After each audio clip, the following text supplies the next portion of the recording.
황순원. 소나기.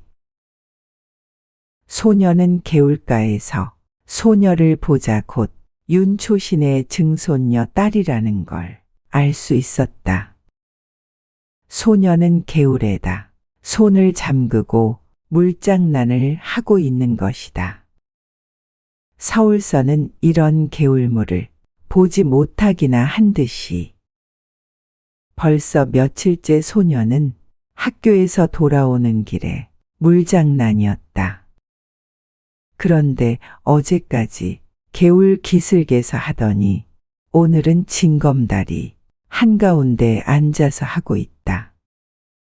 소녀는 개울둑에 앉아버렸다. 소녀가 비키기를 기다리자는 것이다.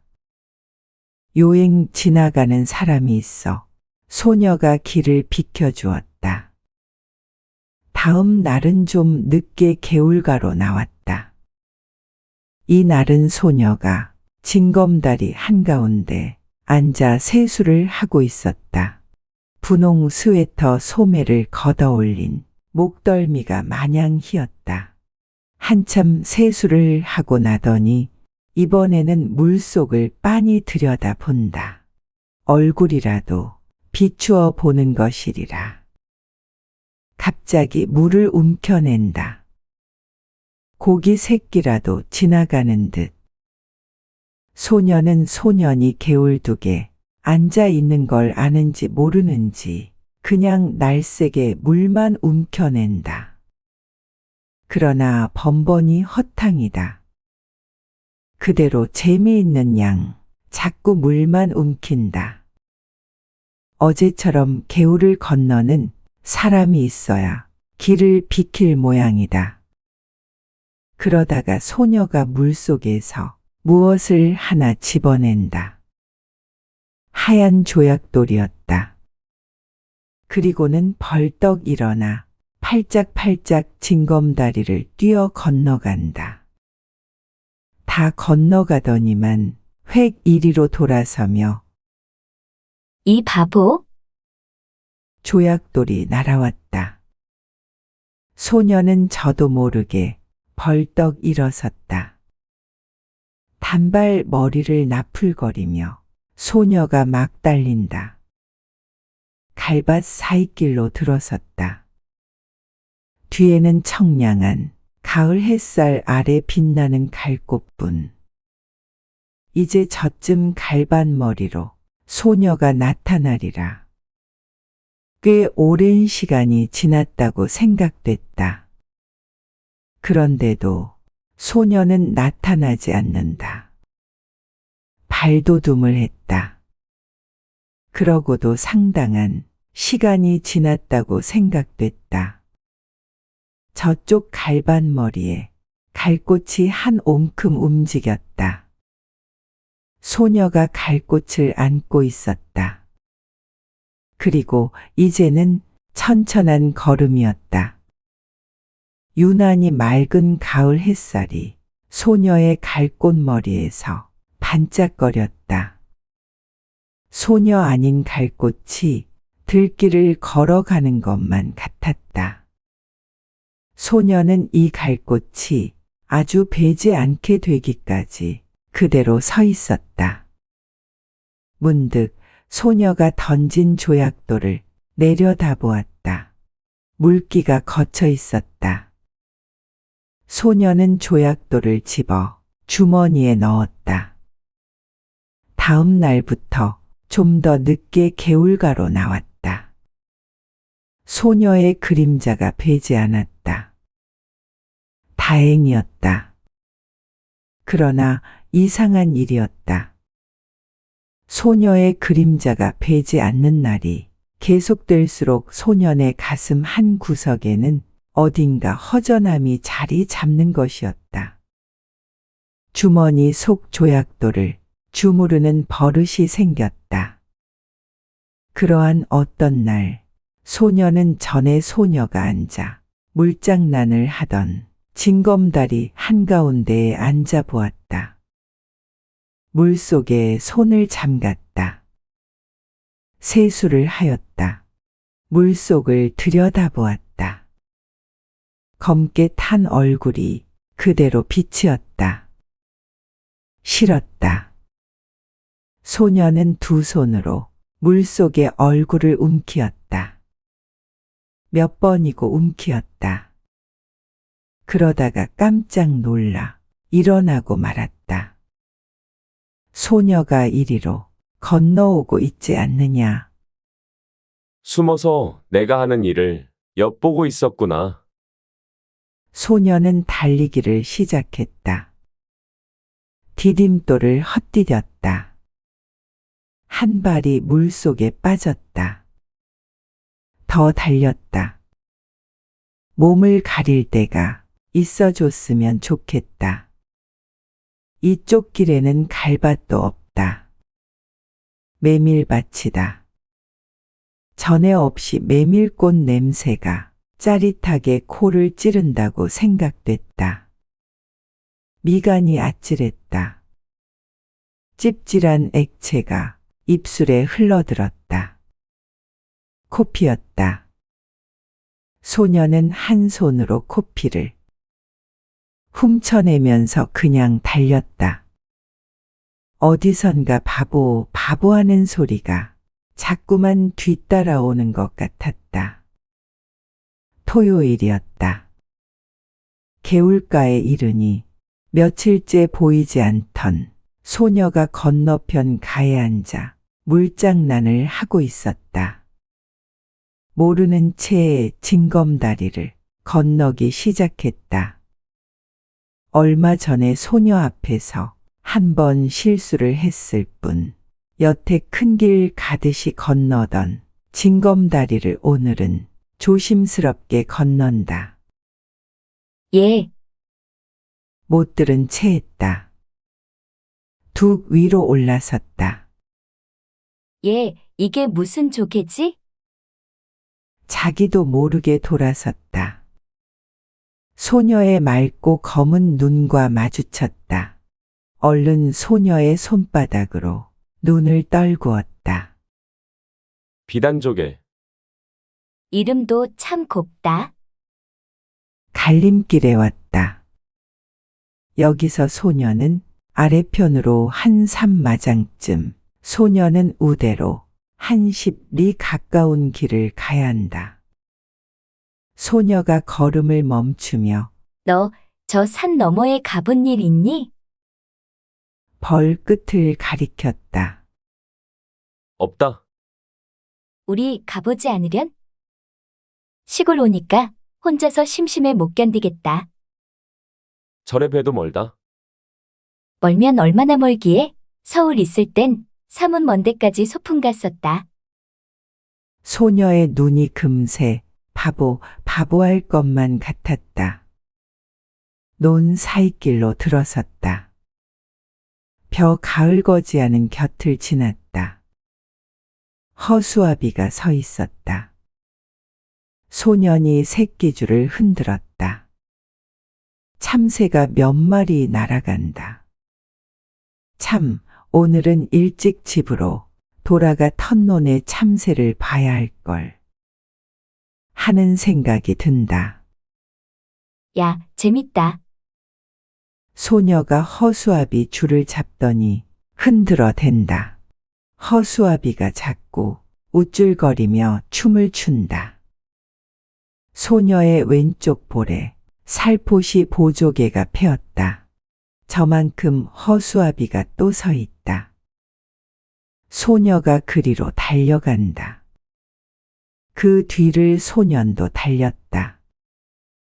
오늘 같은 날은 일찍 집으로 돌아가 집안일을 도와야 한다는 생각을 잊어버리기라도 하려는 듯이 소녀의 곁을 스쳐 그냥 달린다. 메뚜기가 따끔따끔 얼굴에 와 부딪힌다. 쪽빛으로 한껏 깬 가을 하늘이 소년의 눈앞에서 맴을 돈다. 어지럽다. 저놈의 독수리, 저놈의 독수리, 저놈의 독수리가 맴을 돌고 있기 때문이다. 돌아다 보니 소녀는 지금 자기가 지나쳐온 허수아비를 흔들고 있다. 좀 전 허수아비보다 더 우쭐거린다. 논이 끝난 곳에 도랑이 하나 있었다. 소녀가 먼저 뛰어 건넜다. 거기서부터 산 밑까지는 밭이었다. 수숫단을 세워놓은 밭머리를 지났다. 저게 뭐니? 원두막. 여기 참외 맛있니? 그럼 참외 맛도 좋지만 수박 맛은 더 좋다. 하나 먹어봤으면 소년이 참외 그루에 심은 무밭으로 들어가 무 두 밑을 뽑아왔다. 아직 밑이 덜 들어있었다. 잎을 비틀어 팽개친 후 소녀에게 한 개 건넨다. 그리고는 이렇게 먹어야 한다는 듯이 먼저 대강이를 한 입 베물어 낸 다음 손톱으로 한 돌이 껍질을 벗겨 우쩍 깨문다. 소녀도 따라했다. 그러나 새 입도 못 먹고 아, 맵고 지려. 하며 집어 던지고 만다. 참, 맛없어 못 먹겠다. 소년이 더 멀리 팽개쳐 버렸다. 산이 가까워졌다. 단풍이 눈에 따가웠다.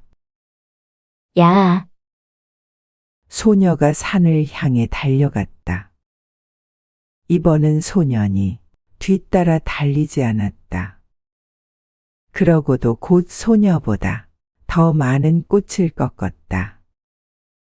이게 들국화, 이게 쌀이꽃, 이게 도라지꽃. 도라지꽃이 이렇게 예쁜 줄은 몰랐네.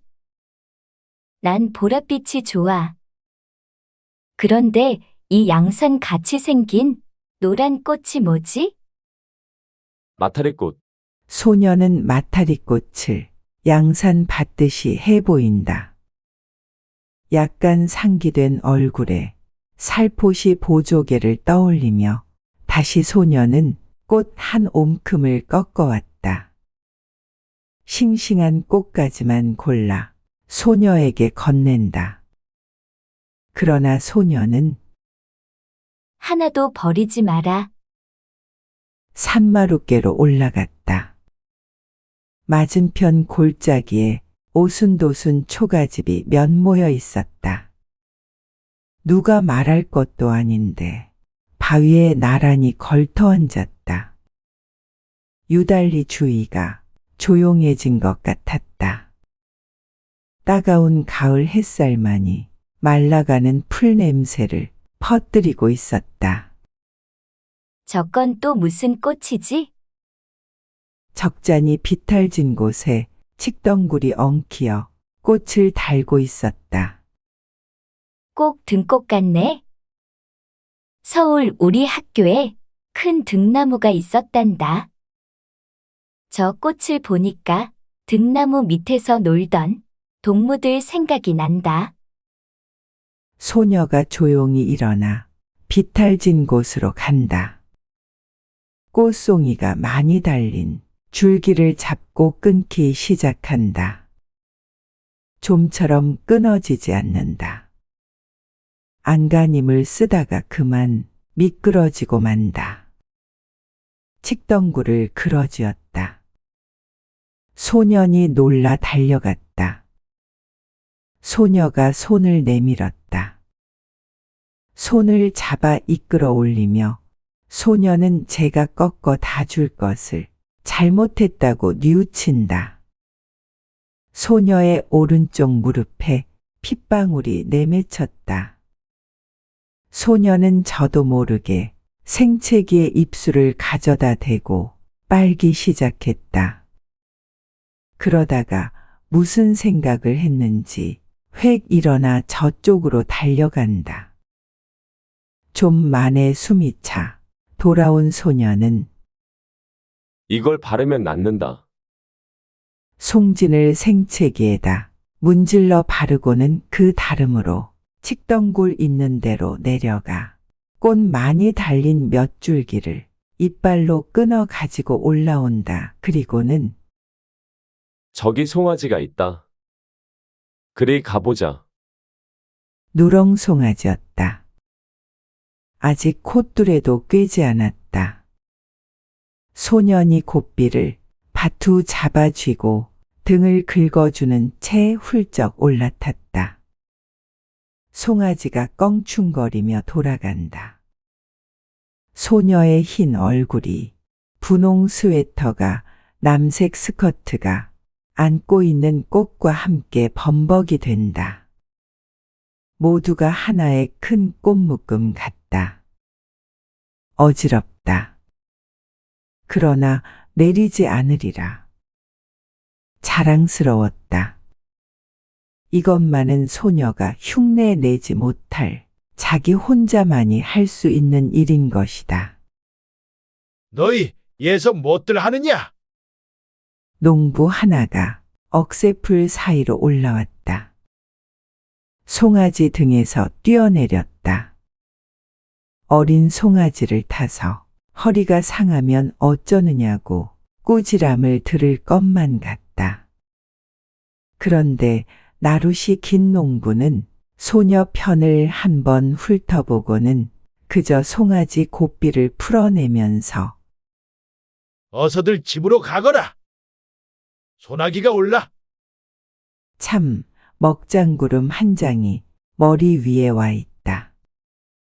갑자기 사면이 소란스러워진 것 같다. 바람이 우수수 소리를 내며 지나간다. 삽시간의 주위가 보랏빛으로 변했다. 산을 내려오는데 떡갈나무 잎에서 빗방울 듣는 소리가 난다. 굵은 빗방울이었다. 목덜미가 선뜻선뜻했다. 그러자 대번에 눈앞을 가로막는 빗줄기. 비안개 속에 원두막이 보였다. 그리로 가 비를 그을 수밖에. 그러나 원두막은 기둥이 기울고 지붕도 갈래갈래 찢어져 있었다. 그런대로 비가 덜 새는 곳을 가려 소녀를 들어서게 했다. 소녀의 입술이 파랗게 질렸다. 어깨를 자꾸 떨었다. 무명 겹저고리를 벗어 소녀의 어깨를 싸주었다. 소녀는 비에 젖은 눈을 들어 한 번 쳐다 보았을 뿐 소년이 하는 대로 잠자코 있었다. 그리고는 안고 온 꽃묶음 속에서 가지가 꺾이고 꽃이 일그러진 송이를 골라 발 밑에 버린다. 소녀가 들어선 곳도 비가 새기 시작했다. 더 거기서 비를 그을 수 없었다. 밖을 내다보던 소년이 무엇을 생각했는지 수수밭 쪽으로 달려간다. 세워놓은 수숫단 속을 비집어 보더니 옆에 수숫단을 날라다 덧세운다. 다시 속을 비집어 본다. 그리고는 이쪽을 향해 손짓을 한다. 수숫단 속은 비는 안 새었다. 그저 어둡고 좁은 게 안 됐다. 앞에 나앉은 소녀는 그냥 비를 맞아야만 했다. 그런 소년의 어깨에서 김이 올랐다. 소녀가 속삭이듯이 이리 들어와 앉으라고 했다. 괜찮다고 했다. 소녀가 다시 들어와 앉으라고 했다. 할 수 없이 뒷걸음질을 쳤다. 그 바람에 소녀가 안고 있는 꽃묶음이 망그러졌다. 그러나 소녀는 상관없다고 생각했다. 비에 젖은 소년의 몸내음새가 확 코에 끼얹혀졌다. 그러나 고개를 돌리지 않았다. 도리어 소년의 몸기운으로 해서 떨리던 몸이 저기 누그러지는 느낌이었다. 솟아나던 수숫잎 소리가 뚝 그쳤다. 밖이 멀게졌다. 수숫단 속을 벗어나왔다. 멀지 않은 앞쪽에 햇빛이 눈부시게 내리붓고 있었다. 도랑 있는 곳까지 와보니 엄청나게 물이 불어 있었다. 빛마저 제법 붉은 흙탕물이었다. 뛰어 건널 수가 없었다. 소년이 등을 돌려댔다. 소녀가 순순히 엎이었다. 걷어올린 소년의 잠방이까지 물이 올라왔다. 소년은 어머나 소리를 지르며 소년의 목을 끌어안았다. 개울가에 다다르기 전에 가을 하늘이 언제 그랬는가 싶게 구름 한 점 없이 쪽빛으로 개어 있었다. 그 뒤로 소녀의 모습은 배지 않았다. 매일같이 개울가로 달려와 봐도 배지 않았다. 학교에서 쉬는 시간에 운동장을 살피기도 했다. 남 몰래 5학년 여자 반을 엿보기도 했다. 그러나 배지 않았다. 그날도 소녀는 주머니 속 흰 조약돌만 만지작거리며 개울가로 나왔다.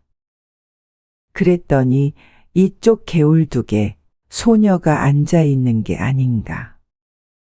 소녀는 가슴부터 두근거렸다. 그동안 알았다.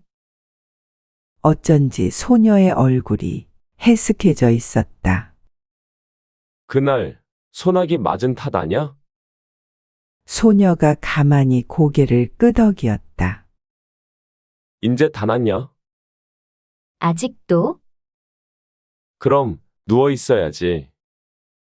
하도 갑갑해서 나왔다. 참, 그날 재밌었어. 그런데 그날 어디서 이런 물이 들었는지 잘 지지 않는다. 소녀가 분홍 스웨터 앞자락을 내려다본다. 거기에 검붉은 진흙물 같은 게 들어있었다. 소녀가 가만히 보조개를 떠올리며 그래, 이게 무슨 물 같니? 소녀는 스웨터 앞자락만 바라보고 있었다. 네, 생각해냈다. 그날 도랑을 건너면서 내가 엎인 일이 있지? 그때 내 등에서 옮은 물이다. 소녀는 얼굴이 확 달아오름을 느꼈다. 갈림길에서 소녀는 저 오늘 아침에 우리 집에서 대추를 땄다. 내일 제사 지내려고. 대추 한 줌을 내준다. 소녀는 주춤한다. 맛봐라. 우리 증조 할아버지가 심었다는데 아주 달다.